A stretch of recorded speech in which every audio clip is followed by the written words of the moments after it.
Yo, so I want to throw a little quick video together, talking about how I've been taking pictures lately, and got a few examples. So this, you can see my pizza wallpaper, is the main picture taker right there for everyday pictures, which is usually using Snapchat these days. So I don't even always post it or send it on Snapchat. I'll take a picture and then maybe add a filter, maybe add some text, do those new things where you like pinch and stretch out or whatever to make text bigger, tilt it out, add some, I don't know what else, some emojis or something, and then save it. Maybe I'll send it, maybe I'll post it to my story or whatever, but I'll save it and then I could come back later and then text it to people or post it up somewhere else, maybe Facebook, and then you could add the little stickers from Facebook on it. So that's another level of editing that you could go through. It's not really editing, it's just kind of adding on, but I guess it's an edit. And then videos, sometimes this doesn't work, or it doesn't work as much as it used to, but I would take a video, because it limits you naturally to at least just 10 seconds. So then, and then it would send it through Snapchat, but then that size used to be perfect for sending video to, like, over text or MMS. So then it's better, like if you try to start a video from your text app, it usually is really pixelated, even more so, because it's trying to let you record more time versus knowing that you only have 10 seconds on Snapchat. It's like, here you go, best quality for these 10 seconds possible, and then it's usually just small enough that you can send it over text. Now it's like, oh, it's too large. I'm like, yeah, I have that. Okay.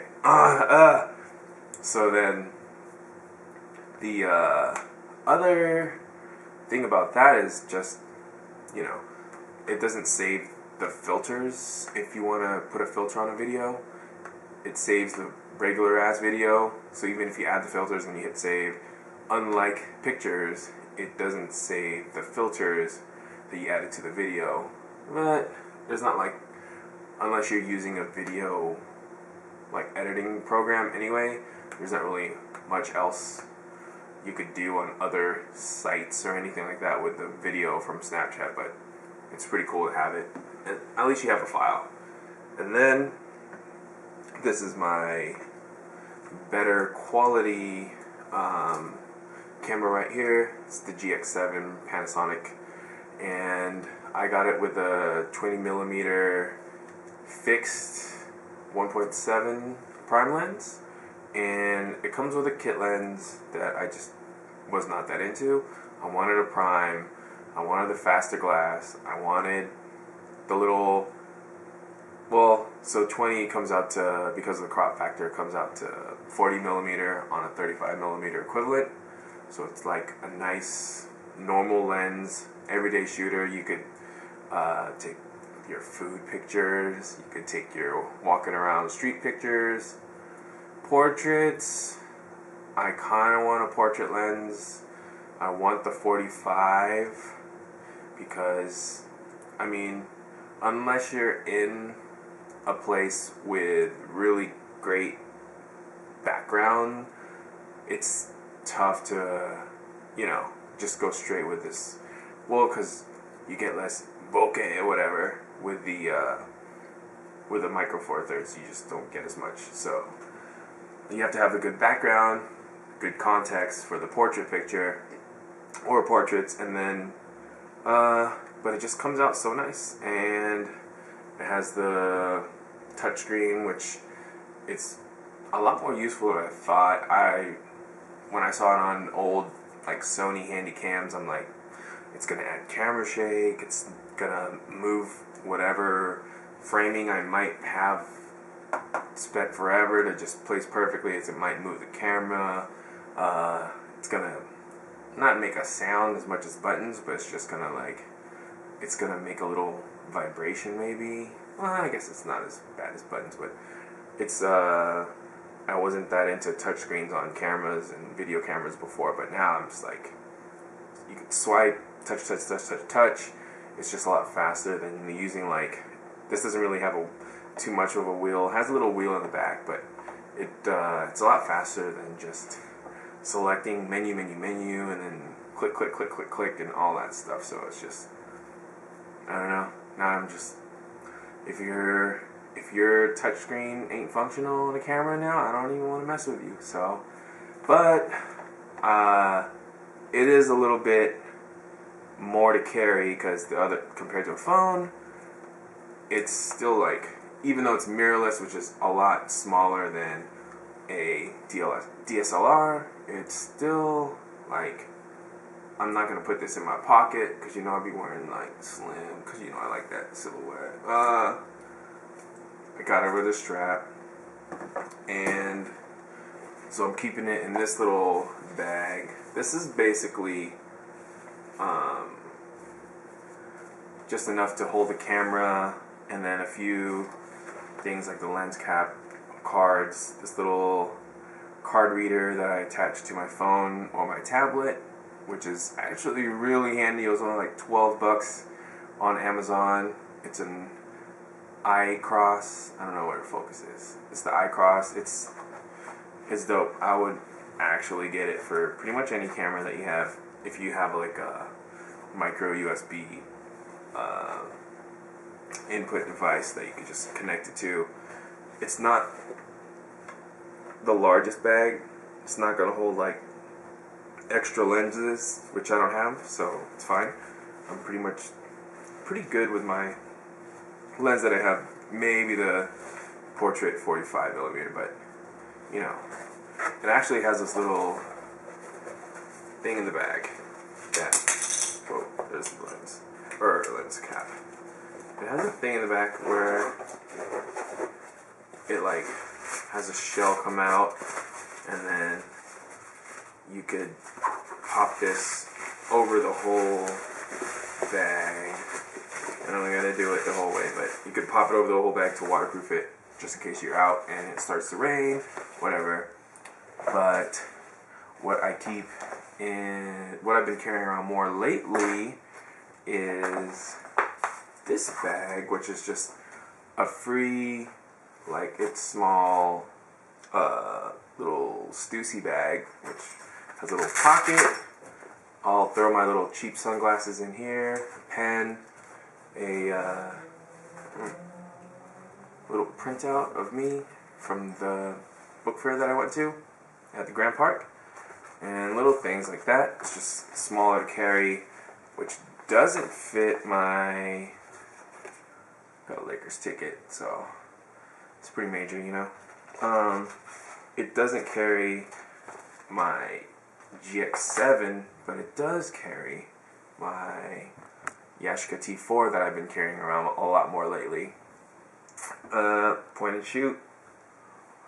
Yo, it's simple. It lets you just think about the shot without the whole spray and pray, because I have been going into burst mode on my GX7 and kind of just which is good and bad because you have to sort through a lot more.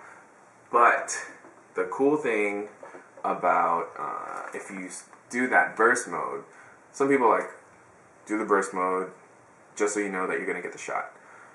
You're like, you line up this whole thing, or if people are moving and you don't know if you're gonna get the shot, go burst just in case you can pick it out, which might take away the thrill of it for some people, but that's not really a major compelling reason to me.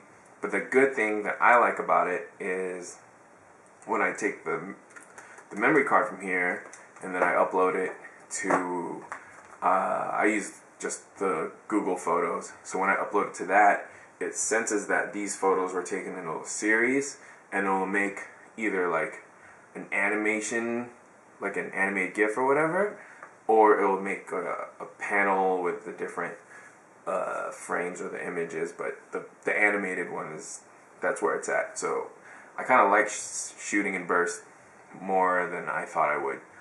Just because the little auto awesome photos come up and I'm just like, those are very shareable. I could do on this, my HTC One has like the Zoe camera, so then, which is basically, if you go into the Zoe camera mode, you take the photos, but you hold it down for a little bit. That first 3 seconds is like a high definition video basically, and you could shoot and you could take which frame that you want to, that has the picture that you want. Like someone's eyes might be closed, this might be moving, this person or this thing might have gotten in the shot. But you could pick the frame, you could adjust, like, you could actually go into people's faces and pick, like, move their faces around within the time frame to see if, like, their eyes are open, their eyes are closed, or whatever. That's pretty cool, but it's also, you take the whole 3 seconds, and then you can make an animated GIF out of that, send it out, filter, adjust, all that stuff. It's actually pretty cool. Technology is crazy. But I've been carrying this around more because I'm using it as, like, a time capsule, where it's like, I know since I have my mirrorless and I have my phone, if I need something that I want more immediate, or if there's something that I want to share right away, or if there's just something that I want to take a picture of that's just like stupid or funny or just whatever, I'll just use my phone most of the time, or if I go somewhere nicer, I'll use my mirrorless camera, my GX7, but then with this, I'm using it as a time capsule, as in, I know I'm not going to take as many pictures, and I'm not going to get it developed very often. It's hard to find just like a 1 hour development place. A lot of places, they develop film, that you find that develop film, they send it out and you have to wait a week. I don't have a Costco membership. Might go get a Costco membership, just do it. I know there's like a Walgreens kind of close that develops maybe 1 hour, but it's most of them just send out their film and come back in a week, and it costs the same, and I'm like, that's not that cool.